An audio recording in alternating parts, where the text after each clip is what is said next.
కోసల దేశపు యువరాణి రుకుమణి దేవికి యుక్తవయసు వచ్చింది. కుమార్తెకు వివాహం చేయాలని సంకల్పించాడు మహారాజు. కాని రుకుమాని దేవి తన తండ్రిని చిత్రమైన కోరిక కోరింది. ఆ రోజు నుంచి తను మౌనవ్రతం చేపడుతున్నానని, తన వ్రతాన్ని భంగం చేసిన వ్యక్తి తను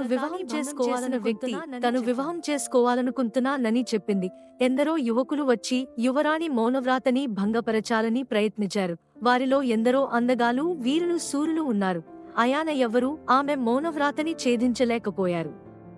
రోజులు గడిచిపోతున్నాయి. ఇంకా తన కుమార్తెకు వివాహం చేయాలేనేమోనన్న ఒకనాడు సభ జరుగుతుండగా ఒక యువకుడు వచ్చాడు.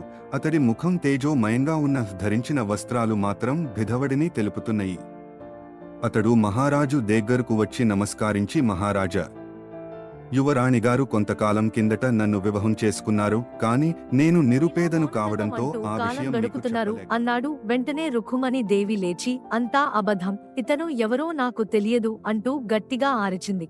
అతను చిరునవ్వు నవ్వి, అతను నేనెవరో మీకు తెలియదు. నేను మయాలోకం దేశపు యువరాజు రావిరాజుని. మీ మౌనవ్రతని భంగం చేయడానికి అబద్ధం చెప్పానట్టు మారుమెచ్చిన మహారాజు తన కుమార్తెనిచ్చి అంగరంగ వైభవంగా పెళ్లి జరిపించినాడు.